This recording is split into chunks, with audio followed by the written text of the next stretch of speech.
Money is such a thing that everyone from beggar to billionaire wants to get it. It is not just a piece of paper, but it is an addiction in itself. Money is such a language that everyone knows, from PhD clerk to illiterate politicians. It is only money that has made the people living in the forest sit in these cloud-touching buildings to vehicles that run faster than the wind. Money is a piece of paper which has no value in itself, but it tells you the value of other things. Now the question is, from where did money get so much power? Let's understand in a little detail. Thousands of years ago, humans used the barter system for transactions. Where to buy one thing, you had to give something else. That is, if someone has rice and needs sugar, then he has to find a person who wants to sell sugar and at the same time needs rice.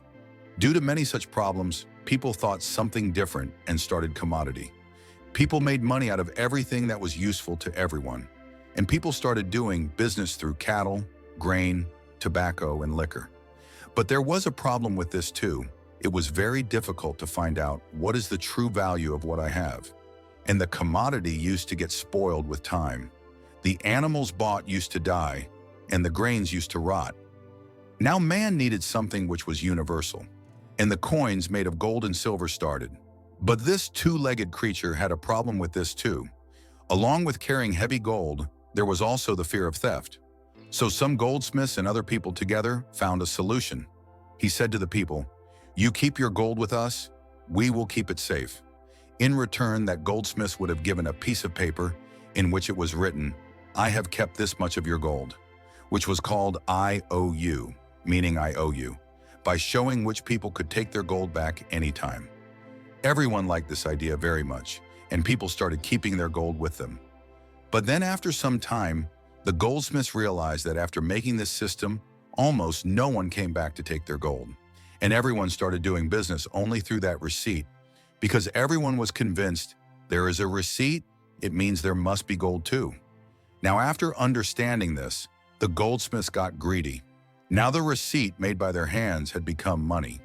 That's why they started making fake receipts. They didn't even have gold with them, but still they used to make more receipts. This is how the world's biggest legal scam started, which is still going on. That gold safekeeping shop was the world's first bank, and that receipt was the world's first currency means note.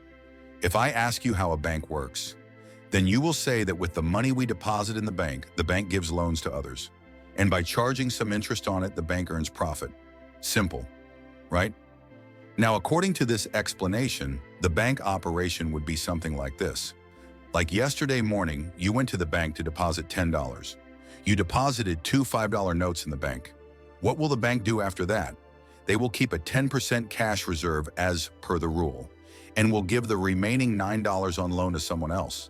And if this bank charges 12% interest annually from the person with the loan, and gives you 4% interest per annum, so the remaining 8% became their profit.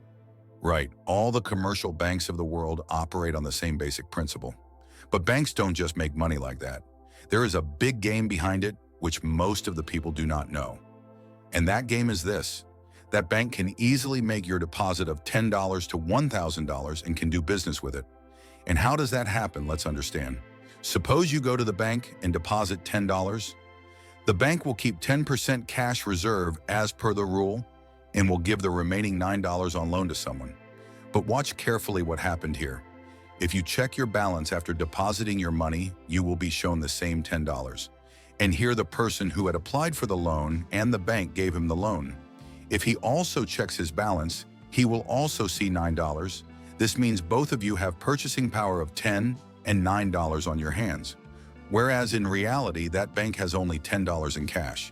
Means that bank, just by typing some numbers on its computer, created currency of an extra $9 in the market, which is of course virtual because there is no cash to back it. And this game does not end here, it goes much further. Like the person who applied for a loan of $9, he would not have applied for the loan without any reason. He must have needed those $9 to buy something. And when he spends the money, this money will simply be transferred from his account and deposited in someone else's account. And the bank will again reserve 10% of this $9 and again lend the remaining $8 to someone else. In doing so, a bank simply does business by converting cash deposits of $10 into virtual currency up to $1,000.